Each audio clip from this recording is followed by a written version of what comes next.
Total Recall! Yeah!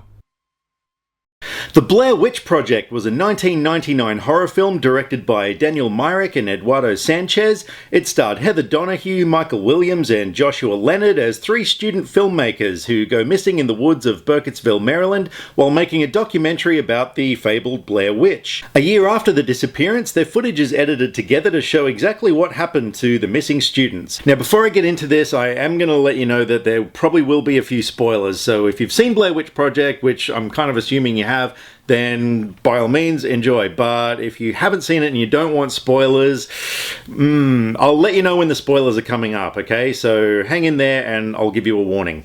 So this movie is done in a found footage format. Now, at the time, it was a relatively unknown method of filmmaking. There had been movies before, such as Cannibal Holocaust, that did it to great effect, but at the time it wasn't anything very popular.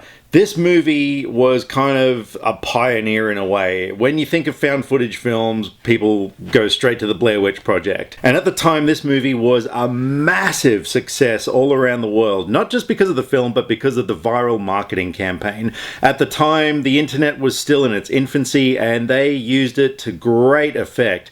People actually thought that what was happening was real. There was a website created with information about the missing students, and it really fooled people around the world into believing that this was a real thing. Now, I've already done a video covering why I am such a huge Blair Witch fan. I talked about that incredible experience I had watching the film for the first time and my obsession with the backstory and all that sort of stuff. So I'm not going to go through all that, but in a nutshell, the Blair Witch Project is one of my most beloved horror films of all time. Now, I love movies that do something different. I love movies that kind of go against what everybody else is doing, that kind of thing. And the Blair Witch Project was that movie at the time. I mean, before that, in the 90s, you know, we had Scream and a whole bunch of sequels.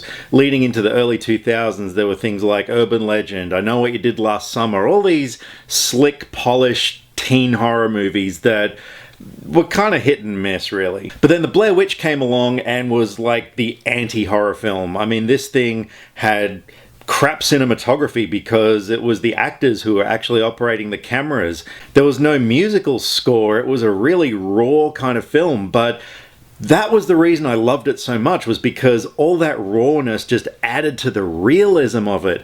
I knew watching it that it wasn't real. I knew that it was a movie, but my God, you know, you didn't really have to suspend too much disbelief because what you were watching was so realistic. But unfortunately, that was something that really split audiences at the time. There were a lot of people who complained about the shaky camera work, that sort of stuff. It really put people off. And I gotta admit, watching it in theaters, it was a lot more jarring than it was watching it at home, which I really feel is where the movie belonged. Being that it was shot on video and either 8 or 16mm film, I can't remember which, but yeah, it just sort of made it look like a home movie kind of a thing. And I always thought it looked better on a living room TV. So going into things I love about this movie, for starters, the tension building. I mean, yeah, that's what I love so much in horror movies, is not so much the monster jumping out, but just that build-up of tension.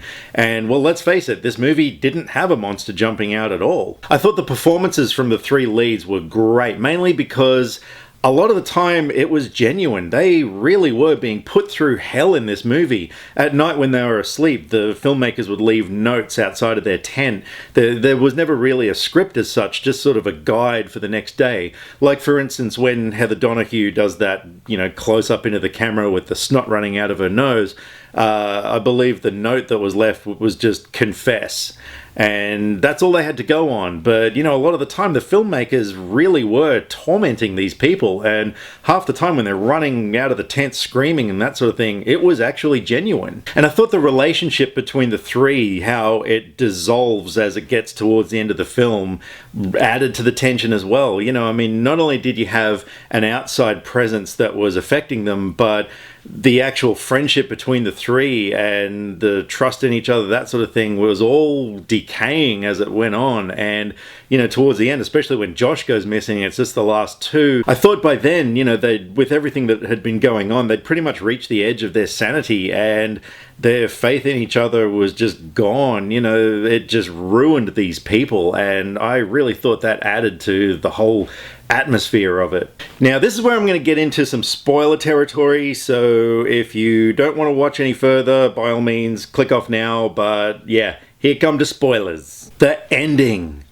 Ah, man, I love the end of this movie so goddamn much. Now, I did see it in the theaters when it came out, and I always remember at the end, after the credits came up, that, you know, there were people who were like, is that it? Yeah, I wasn't one of those people. I loved the fact that you didn't get to see what it was, because let's face it, half the time, things that you imagine, you know, are so much worse than what you actually end up seeing on screen.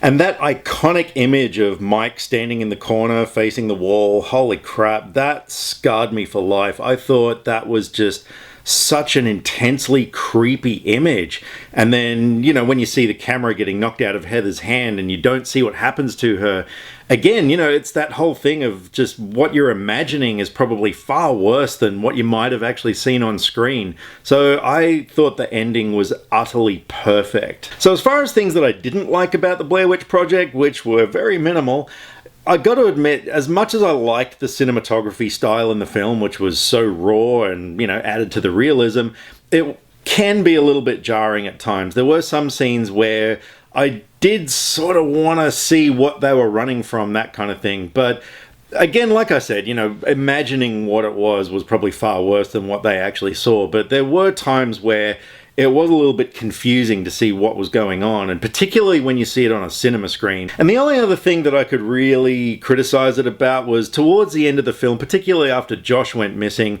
I just kind of thought the pacing sort of slowed down a little bit. You know, you were just sort of left with Heather and Mike kind of, you know, just having conversations and stuff. And I realized that, I mean, these two at that point were just broken people. And I loved that about it, you know, was that they'd just given up all hope. But I do think maybe the editing could have been a little bit tighter leading up towards that fantastic end sequence. So those are the only things that I would really criticize the film over. But look, at the end of the day, this film was a massive worldwide success. You know, for the money they spent on it, the returns were major, and it was such an influential film. I mean, it restarted the found footage genre in a huge way. There were tons of imitators that came afterwards. And not only that, the use of the viral marketing campaign as well was something that inspired a lot of people. And speaking of inspiration, I mean, you know, this was one of those movies that if you're a wannabe filmmaker, you know, it just shows you that you don't need much to make a great and successful film. So to this day, the Blair Witch Project is up there with my most favorite horror films of all time, and I'm going to give it a 9 out of 10. Alright, so stay tuned because I've also got a review of Book of Shadows Blair Witch 2 coming up soon, leading up to the sequel. And, well, yeah, that was an interesting film, so yeah, can't wait to review that. And in the meantime, let me know what you guys thought of the Blair Witch Project. Did you love it? Did you hate it? Let me know why. I always like to hear both sides of the equation. Drop me some comments either here or on Facebook. All my social media links are in the description below because I like to talk about movies and I would love to talk about movies with you. See you next time. Hey you there. Yeah, I'm talking to you. Click subscribe. You see the big word up the top that says subscribe? Well, click on it. Click on it now. Do it. Yeah.